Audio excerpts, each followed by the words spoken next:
Hello दोस्तों, Rana classes में आपका स्वागत है। तो बड़ी खबर आ रही है 70वीं बीपीएससी और बीएसएससी सीजीएल 4 की वैकेंसी से रिलेटेड। तो इस वीडियो को शुरू से अंत तक देखना ना भूलें। जो लोग अभी सब्सक्राइब नहीं किए वो ज़रूर सब्सक्राइब कर लें। तो ये क्या है, आज ही के अखबार में आया। राज्य में नियुक्ति के पुराने 50% आरक्षण कोटा के आधार पर ही होगा और बिहार में 65% आरक्षण के मामले में सुप्रीम कोर्ट के निर्णय के बाद सामान्य प्रशासन विभाग ने स्थिति स्पष्ट कर दिया है।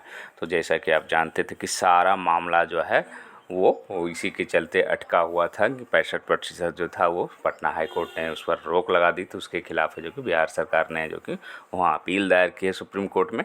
उसके क्योंकि ये मार्गदर्शन भी सभी जहाँ जो भी वैकेंसियाँ निकलती है कई विभागों के, वो मांगा गया था कि आप स्पष्ट कीजिए कि क्या जो रोक लग गई है उसके आधार पर निकाला जाए या पूर्व को। तो यहाँ पर स्पष्ट किया गया है कि पूरा इसी कारण है जो कि अभी सारी वैकेंसियाँ जो कि अटकी हुई थी, तो ये क्लियर कर दिया गया। तो अब अच्छी खबर है और स्थिति स्पष्ट कर भर्ती परीक्षाओं का रिजल्ट भी पुराने कोटा के आधार पर ही जारी किया जाएगा। बिहार में विभिन्न पदों पर बहाली के लिए परीक्षा आयोजित की जा चुकी है या की जा रही है। उनका परीक्षा फल भी पुराने 50% आरक्षण कोटा के आधार पर निकाले जाएंगे। इसके साथ ही सामान्य प्रशासन विभाग ने 70वीं बीपीएससी संयुक्त के लिए सभी विभागों से रिक्तियाँ भी मांगी है। विभागीय सूत्रों का कहना है कि इस परीक्षा के लिए करीब 1000 से अधिक रिक्तियाँ होगी। वहीं सामान्य प्रशासन विभाग ने चतुर्थ स्नातक परीक्षा के लिए भी सभी विभागों से रिक्तियाँ मांगी है। मतलब 1000 जो है 70वीं बीपीएससी का आ गया। तो क्या ये बहाली है जो कि जल्द आएगी। और जो 30 सितंबर की जो डेट है वो अब मुश्किल है, इसलिए मुश्किल कि अगर वैकेंसी आती भी है तो उसके लिए टाइमलाइन दिया जाता है। तो ये जो डेट है आपको वो बढ़ेगी, लेकिन फॉर्म है जो कि अगर पुराने आधार पर निकलती है तो निश्चित रूप से वो आ सकती है आपको अगस्त में। लेकिन परीक्षा सितंबर में उम्मीद नहीं है, क्योंकि बहुत कम समय है और फॉर्म भरने का समय भी दिया जाता है कम से कम 1 माह। उसके बाद भी कुछ दिनों के लिए बढ़ोतरी भी होती है और तुरंत 1 सप्ताह के अंदर परीक्षा लेना मुश्किल है। फिर भी ये जो कि अभी इंतजार करें। चतुर्थ स्नातक स्तरीय संयुक्त प्रतियोगिता परीक्षा भी जल्द होगी। इस और ये जो है सामान्य प्रशासन विभाग ने कर्मचारी चयन आयोग ने इसकी तैयारी शुरू कर दी है। सामान्य प्रशासन विभाग ने स्नातक स्तरीय रिक्त पदों की जानकारी सभी विभागों जिलों से मांगी है। सभी विभागों के अपर मुख्य सचिव, प्रधान सचिव, जिलाधिकारियों को भी पत्र कुछ विभागों ने रिक्तियाँ भेजी है, जिसे कर्मचारी चयन आयोग को भेजी गई है। सामान्य प्रशासन विभाग के सूत्रों का कहना कई विभागों ने रिक्तियाँ रिपोर्ट नहीं भेजी है। सरकार ने इसे गंभीरता से लिया। मुख्य सचिव के स्तर से पर समीक्षा की जा रही है। तो मैंने पहले भी बताया था कि आपको वैकेंसी में जो कि समय लगेगी और बीच में स्थिति आप लोग जान ही रहे आरक्षण के ये में है जो कि ये डिले हो रही है। और ये जब तक सामान्य प्रशासन विभाग ये स्पष्ट नहीं करता कि पुराने आधार पर बहाली होगी तब तक है जो कि मुश्किल है।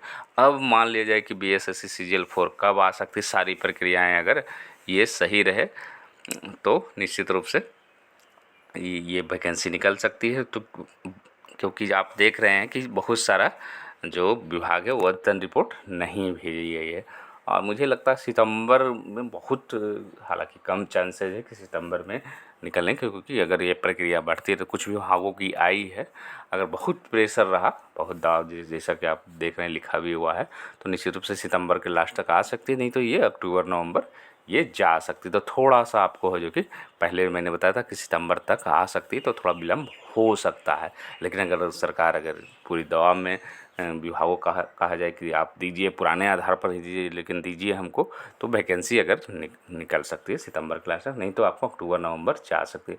तो और इसकी परीक्षा कब तक हो सकती है, क्योंकि इस साल तो अब थोड़ी मुश्किल है, लेकिन जनवरी फरवरी, क्योंकि फरवरी में नहीं होती है जनवरी परीक्षा, इसलिए क्योंकि बोर्ड और इंटर ये सब की परीक्षाएं होती तो जनवरी में परीक्षा मिनिमम है जो कि हो सकती है। और नहीं तो फिर आपको अप्रैल में, क्योंकि फरवरी मार्च में है जो कि जनरली डेट जो है वो इंटर और ये का रहता है। तो इसी को आधार कर मानकर है जो कि आप तैयारी करके आप बहाली में इतना विलम्ब होने का, क्योंकि सारी बहालियों पर इस बिहार की जो है वो असर हुआ है। ऐसा नहीं कि सिर्फ सीजीएल 4 के, हाँ फिर से जो कि जैसे कि 2010 में बहाली निकली थी, 14 में जो कि फाइनल हुआ तो तुरंत 14 में वैकेंसी आ गई। लेकिन फिर है जो कि उसके बाद 8 सालों का 18 में जो क्लियर हुआ 4 साल का गैप होगा। इधर भी फिर गैप हो गया, क्योंकि इसकी बहाली भी जो कि आपको 5-6 महीना पहले सीजीएल 3 की हो चुकी है। उसके बावजूद है जो कि ये गैप बढ़ रहा है। तो उम्मीद करते हैं कि ये अक्टूबर नवंबर से ज़्यादा ना जाए, जिससे कि जो इंतज़ार कर रहे हैं बहुत, क्योंकि अब इसका नाम भी चेंज हो गया, इसमें अच्छे अच्छे पद भी अब आ गए हैं और जहाँ तक सवाल है कि बीपीएससी लेगी, तो अभी इसकी कोई चर्चा नहीं, क्योंकि बीपीएससी तभी लेगी जब कैबिनेट अप्रूवल होगी।